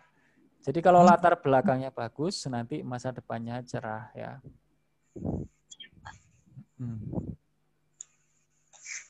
Masih ada Permata? Berarti nanti judulnya itu? Nah, judulnya berarti boleh perbandingan ya. Analisis perbandingan antara pelaksanaan remedial individu dan antara bla bla bla dan bla bla bla ya. Ini nanti perbandingan ya. Analisis perbandingan antara apa? Program remedial individu dan remedial kelompok. Jadi nanti membandingkan itu mana yang lebih efektif. Nah, ceritanya kayak tadi ditulis di latar belakang ya. Nanti kalau lupa lihat lagi rekaman ini bahan untuk menulis latar belakangnya. Masih ada waktu 2 hari ya. Batas pengumpulan tanggal 10 hari Sabtu Wage ya. Sabtu Wage ya. Jam 00 malam. Nanti setelah tanggal 10 lalu saya baca. Kalau misalkan sudah oke, berarti itu sudah lulus ya. Nanti kalau belum oke, maka saya kembalikan untuk diperbaiki. Dan sesi yang paling akhir nanti adalah seminar proposal. Jadi membuat video berdurasi 7 sampai 10 menit untuk mempresentasikan proposalnya. Jadi kalau yang ini belajar menulis, kalau yang nanti belajar berbicara. Apakah kita bisa mengkomunikasikan gagasan kita itu dengan baik dalam waktu yang terbatas. Jadi 7 sampai 10 menit. Apakah kita bisa mempresentasikannya dengan baik? Nah, begitu ya. Halo? Ya, ya. Oke. Mata kuliah yang lain ada yang sudah UAS? Sudah, Pak. Sudah ada. Sudah ada, Pak. Ada, Pak. Ada, Bapak. Ada. Yang belum lebih banyak atau yang sudah lebih banyak? Yang belum lebih banyak. Oh, berarti saya banyak temannya ya. Iya. Ya. Ya, oke. Belum ada. Iya, Pak. Belum. Yang sudah apa yang sudah? Telah kurikulum. Telah kurikulum bersama Pak Widodo Winarso. Pak Widodo ya, sudah UAS ya. Oke. Iya. Ya. Kurikulum. Oke, good. Yang penting terus semangat ya. Ini udah. Iya, Pak. Oke. Iya, Pak. Makasih, Pak. Ini masih ada? Masih boleh nggak, Pak? Oke, masih. Jadi misalkan kalau yang misalkan mau undur diri dulu nggak apa-apa ya. Jadi ini masih ada beberapa yang belum sempat bertanya, masih kita layani ya. Barangkali ada yang sudah nggak kuat, mungkin nggak kuat mengikutinya atau nggak kuat kuotanya juga boleh sementara live dulu. Nanti bisa mengikuti rekamannya ya, menonton rekamannya. Oke, silakan yang belum. Siapa tadi? Wida, Pak. Nuraisa, Pak. Saya, Pak. Wida. Oke. Wida, silakan. Oke. Gini, Pak. Penelitiannya itu kan tentang pengembangan media pembelajaran online menggunakan Macromedia Place pada materi induksi matematika. Terus teknik analisisnya tuh Bapak masih bingung. Itu tuh pakai analisis kepraktisan media atau ada teknik yang lain gitu, Pak? Oke, saya ingin mendengarkan ceritanya dulu ya. Ceritanya dulu kayak apa? Karena yang paling penting itu cerita di balik itu, science behind ya. Oke, ceritakan dulu. Ceritanya itu Jadi si siswa itu masih kebingungan dalam memahami induksi matematika. Nah, terus guru-guru juga udah menjelaskan seperti ya udah dijelasin, tapi sisanya itu masih belum paham. Wida berangkat dari satu pokok bahasan tertentu ya, induksi matematika ya. Iya. Oke, berarti nanti perlu sebenarnya itu dimunculkan dalam judul ya. Karena masalah yang diangkat oleh Wida itu berangkat dari pokok bahasan itu ya. Maka boleh sebut itu di judul ya. Dan dalam latar belakangnya juga harus muncul itu kuat sekali dimulai dari kekhasan, kesulitan dari pokok bahasan itu, induksi matematika. Oke, lanjut. Iya, Pak. Yang cerita lagi apa? Ya, lanjutin cerita yang tadi itu. Terus, tadi kan ya gurunya itu udah jelasin. Kan pembelajarannya itu online-nya Bapak. Tapi siswanya itu masih belum paham dengan penjelasan dari gurunya itu. Nah, kira-kira menggunakan media pembelajaran itu apakah bisa gitu membantu siswa itu untuk memahami materi induksi matematika tersebut gitu, Pak? Oke, ceritakan kekhasan dari pokok bahasan induksi matematika. Kekhasan. Jadi pokok bahasan induksi matematika itu dia punya kesulitan tersendiri. Iya kan? Oh, itu kesulitannya itu di dalam langkah induksi stepnya tuh, Pak. Nanti ceritanya boleh begini, Wida ya. Matematika itu secara umum adalah menganut... Halo? Wida? Bapak. Kenapa? Terputus-putusannya, Pak. Oh, terputus-putus. Kirain ada apa ya? Sudah terdengar? Halo? Ya, sudah, Pak. Oke. Nanti ceritanya bisa begini, Wida ya. Matematika itu secara umum menganut pola pikir deduktif. Berangkat dari sebuah aksioma, lalu melalui penalaran yang sangat logis, dia kemudian bisa melahirkan teorema-teorema. Jadi matematika itu secara umum hampir sebagian besarnya ya, itu adalah menganut pola pikir deduktif, pola pikirnya itu. Tetapi matematika juga bicara tentang pola pikir induktif. Jadi pokok bahasan induktif itu adalah porsinya kecil banget dalam kajian matematika itu ya. Iya. Jadi sehingga dia dikatakan memiliki kekhasan tersendiri ya, keunikan tersendiri. Karena pada umumnya matematika itu menganut pola pikir deduktif. Tahu ya bedanya induktif dengan deduktif ya? Tahu ya? Nah, itu nanti bisa diceritakan ya. Nah, jadi ada kesulitan-kesulitan tersendiri. Ada kesulitan-kesulitan tersendiri pada pokok bahasan induksi matematika. Misalnya adalah bla bla bla ya. Jadi pola pembuktian induksi itu juga khas ya. Tidak seperti lazimnya pola pembuktian deduktif dalam matematika. Ini yang dibicarakan pembelajaran daring ataukah pembelajaran luring? Ataukah nggak ada kaitannya dengan itu daring maupun luring? Melalui daring, Pak. Dikaitkan dengan sinyalnya, daring? Pak. Oh, sinyalnya ya, kurang jelas ya? Iya, Oke. kurang. Tapi nanti bisa lihat rekamannya kembali ya. Jadi begini, Wida ingin memperbaiki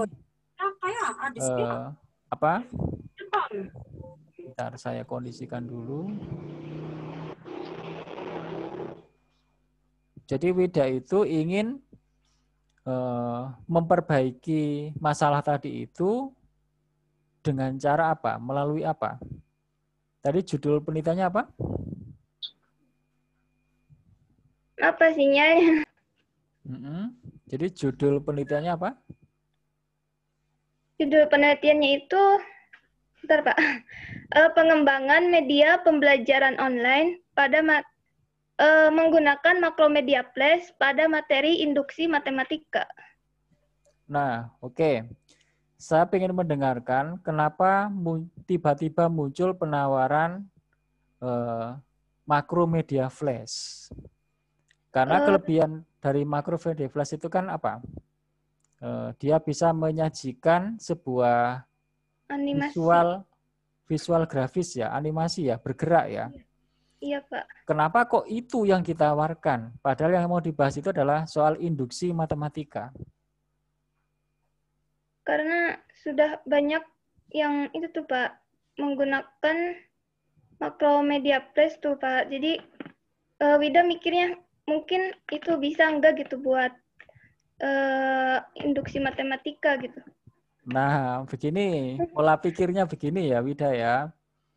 Jadi Iya. kita menawarkan metode, menawarkan media, itu biasanya pertimbangannya adalah menyesuaikan karakteristik siswanya atau menyesuaikan karakteristik bidang studinya atau pokok bahasannya.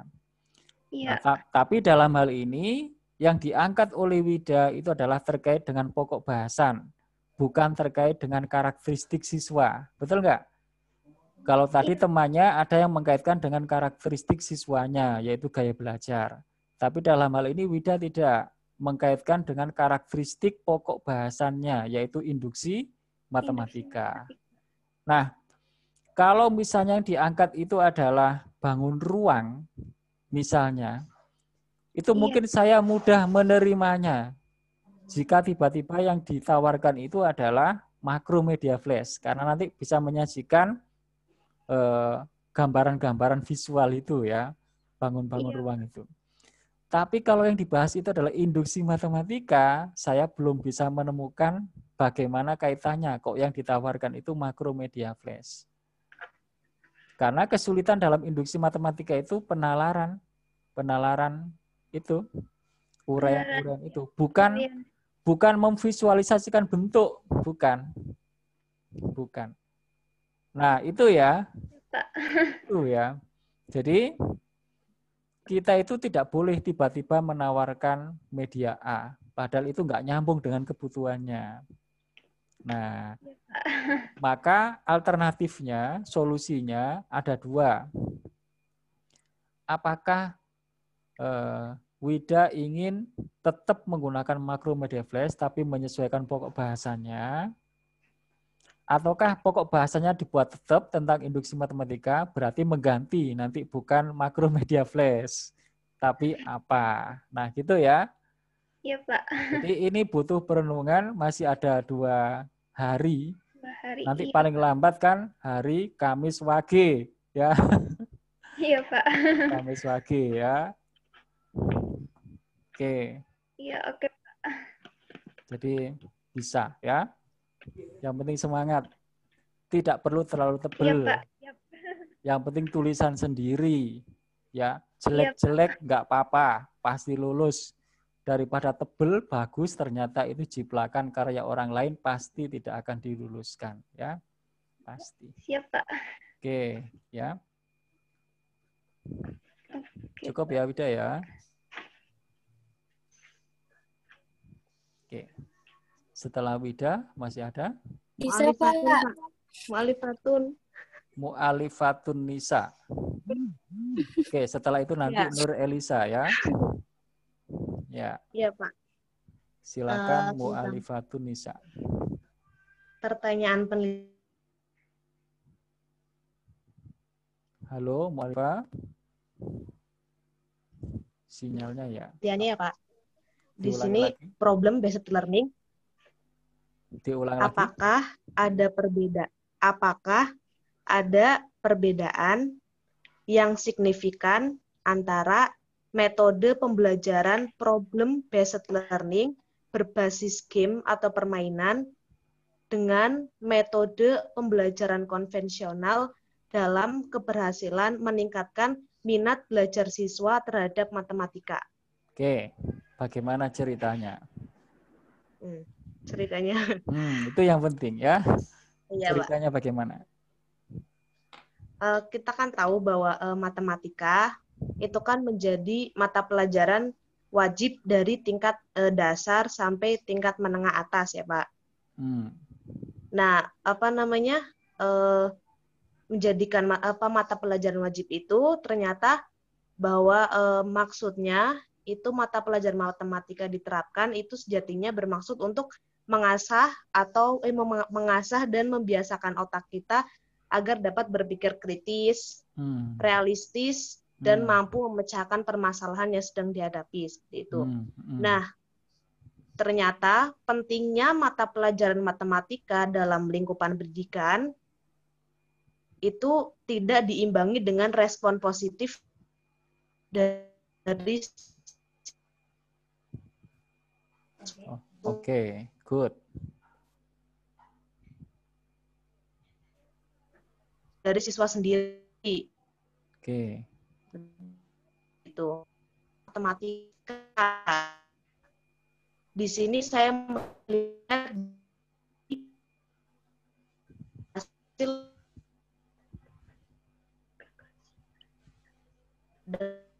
Kalimat yang terakhir kurang jelas ya. Siswa pada SMP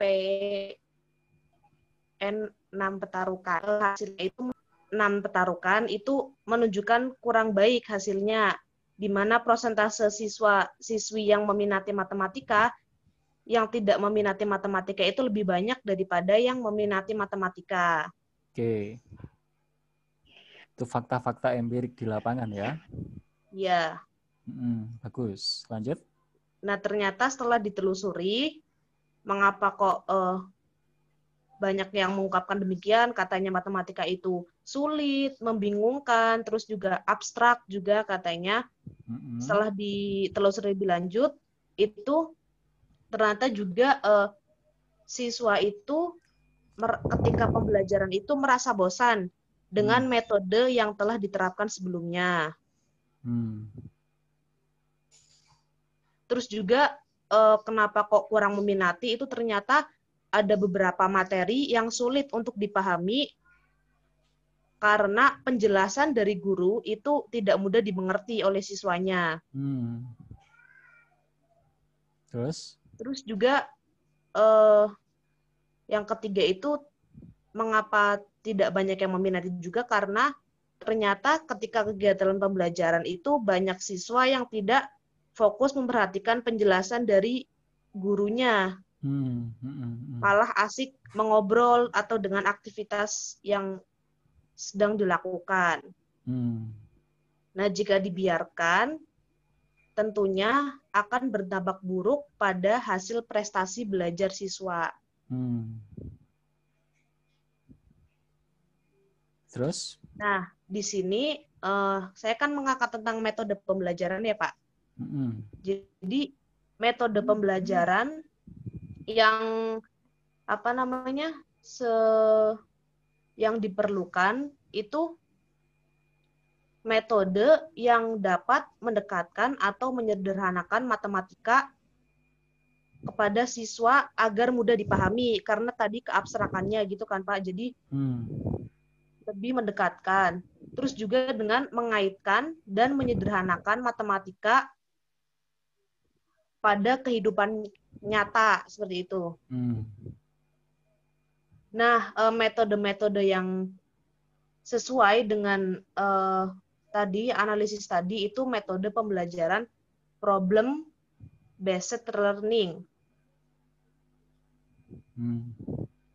Di mana di sini juga ada beberapa pendapat yang mengatakan bahwa di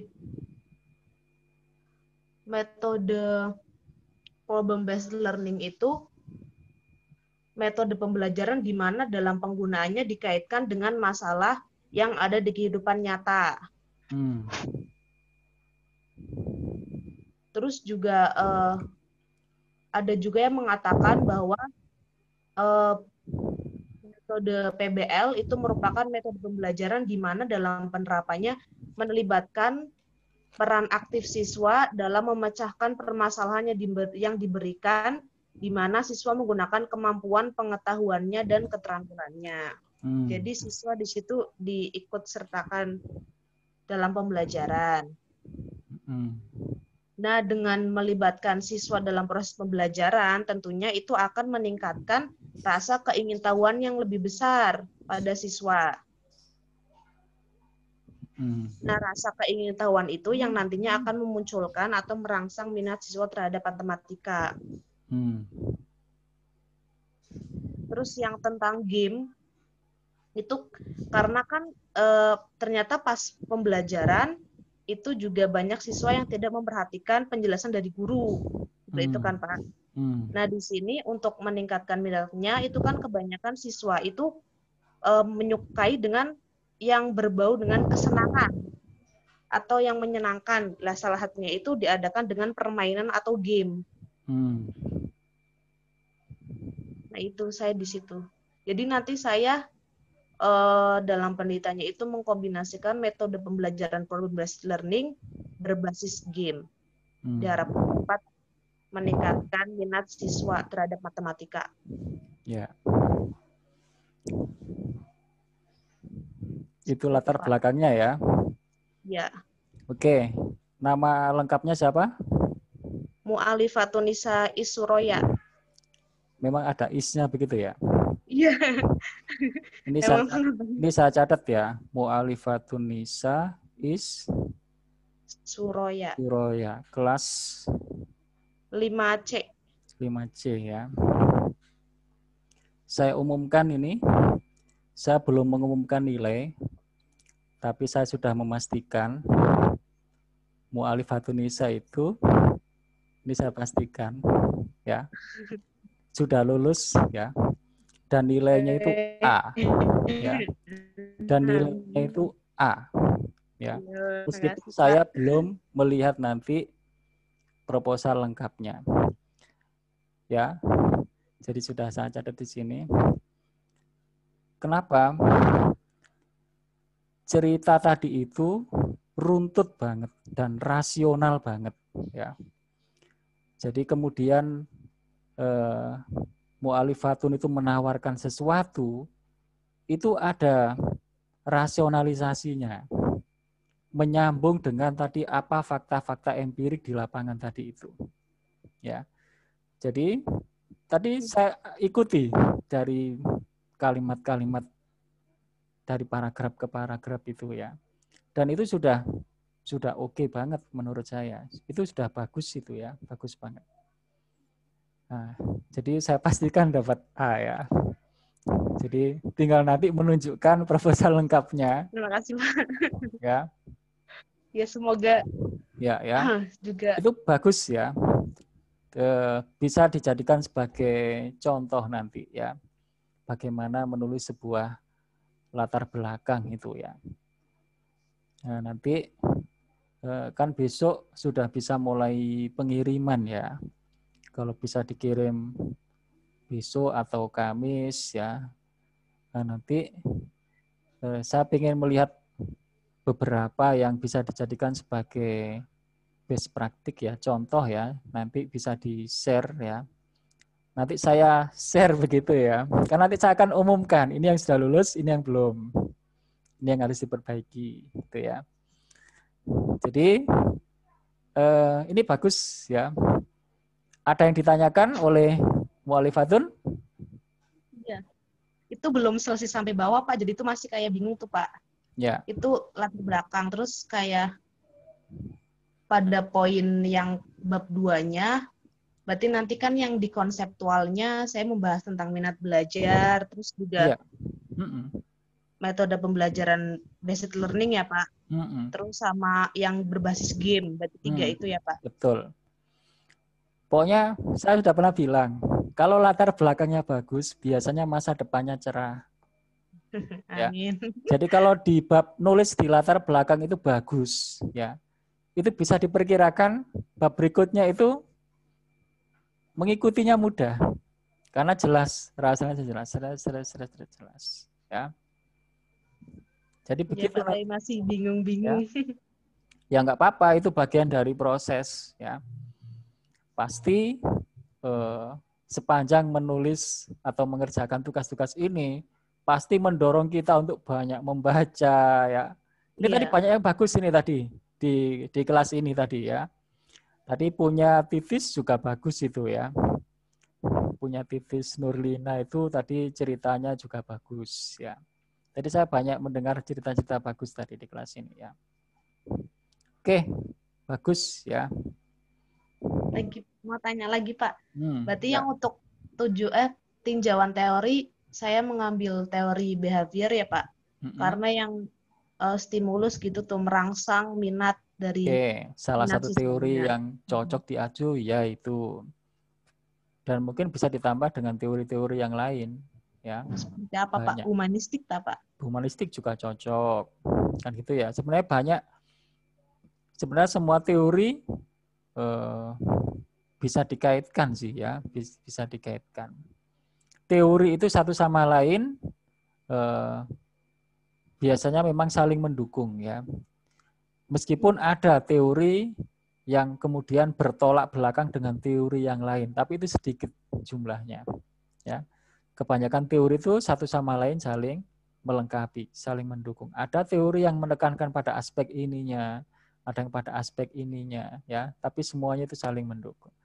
Jarang sekali teori itu yang berseberangan ya, berseberangan. Yang bertolak belakang begitu itu jarang ya. Iya, Pak. Tapi ada ya, ada. Oke, cukup ya. Ini sudah jam 12 malam ya. Cukup ya? Iya, Pak. Berarti mau ditutup ini, Pak. Tadi masih ada nih tadi. Siapa? Satu lagi kalau nggak salah. Nur Elisa belum tadi ya? Iya. Oke, ya. Terima kasih. Ini mungkin terakhir ya? Atau masih ada setelah Nur Elisa? Tadi Fatihatul enggak ya? Enggak nanya? Saiful enggak nanya?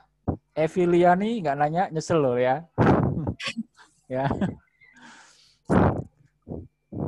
Oke, Nur Elisa. Iya kan Pak, masalah penelitian saya kan minat dan hasil belajar siswa terhadap matematika itu rendah kan, yang di SMP 1 Panguragan itu. Nah, judul penelitiannya itu kan pengaruh model pembelajaran Teams Assisted Individualization atau metode komparatif yang TAI itu, Pak. Nah, terhadap minat dan hasil belajar siswa gitu. Tapi yang sekarang lagi dibingungin itu terhadap minat belajarnya itu Pak kurang ada gitu yang jurnal-jurnal yang mengenai metode komparatif yang TAI ini Pak. Kebanyakan terhadap hasil belajarnya gitu.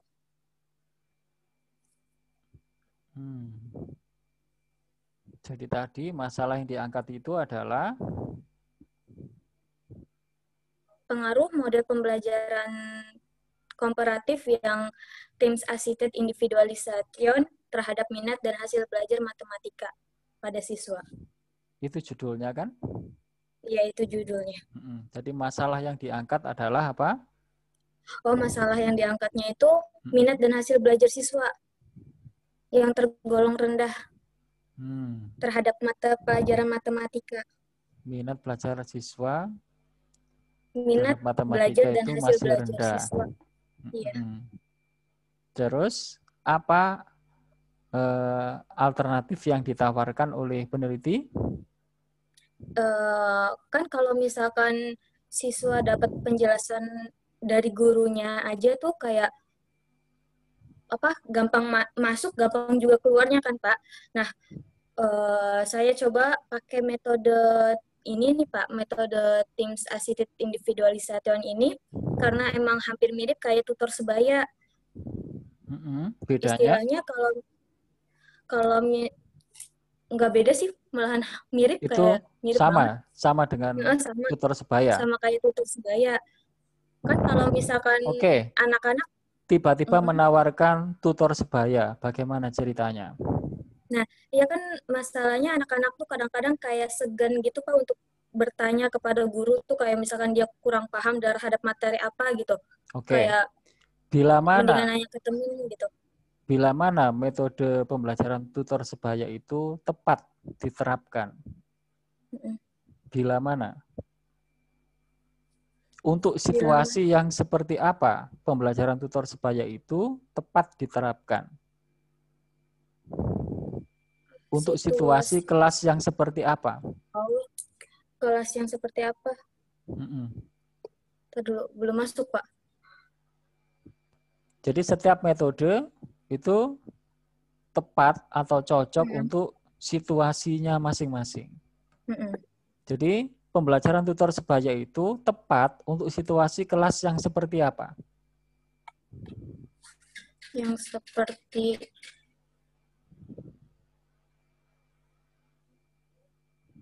untuk kelas yang bagaimana? Yang kelas yang itu Pak, yang apa? Kategori siswa yang kurang minat ke matematikanya itu rendah. Jadi cuma ada beberapa siswa yang unggul sendiri tuh. Oke, itu kata kuncinya ya. Yang terakhir itu. Jadi jika suatu kelas itu heterogen ya, ada kelompok siswa yang ada beberapa siswa yang unggul, memiliki keunggulan, ada sementara beberapa siswa yang lain itu rendah.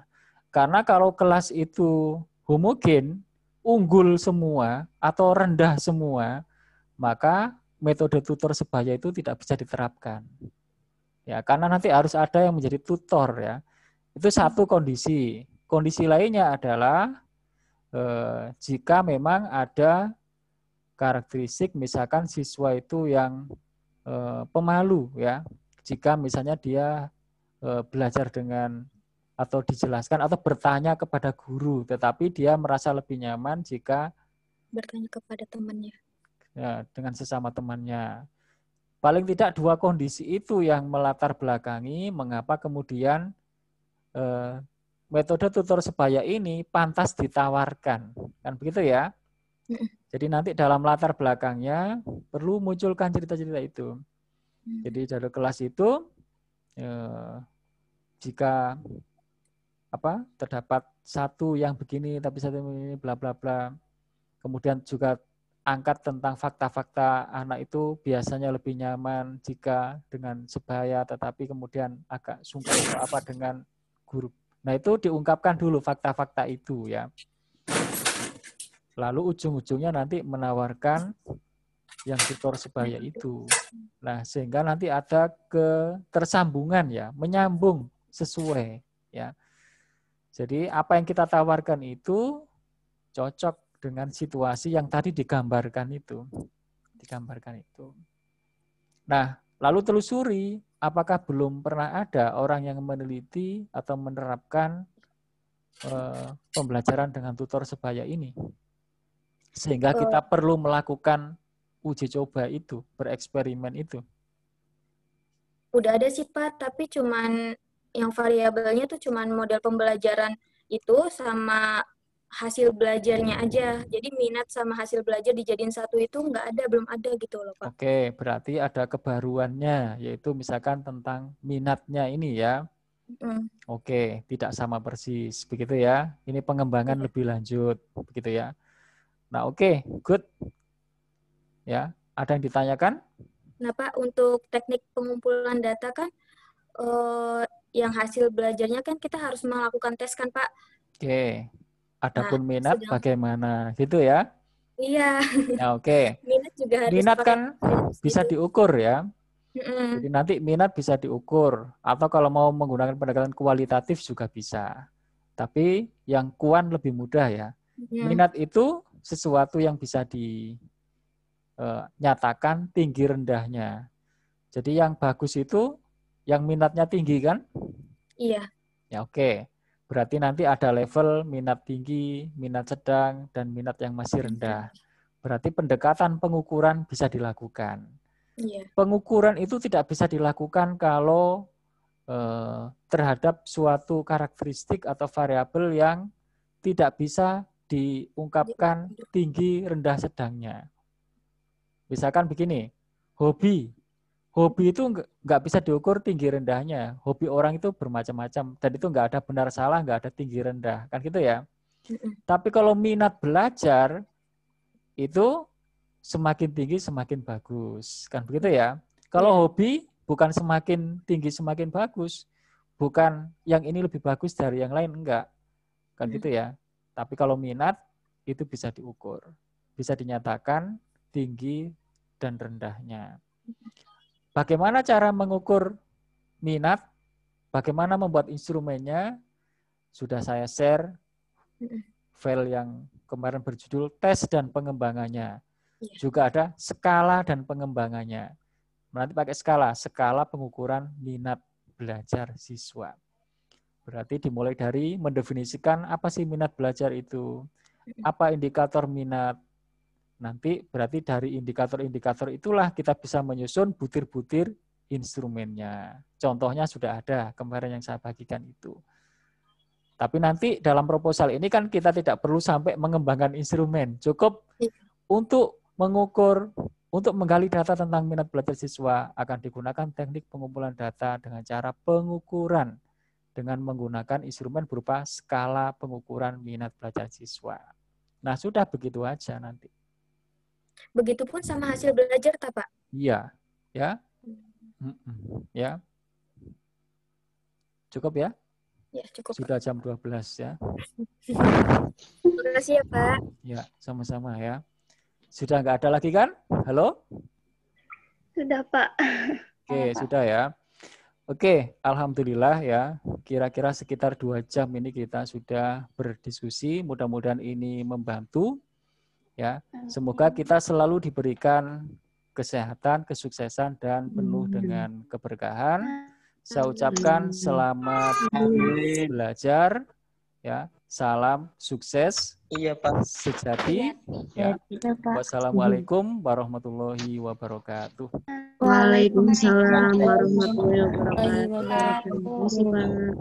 Terima kasih banyak, Pak. Ya, sama-sama. Terima kasih, Bapak. Ya.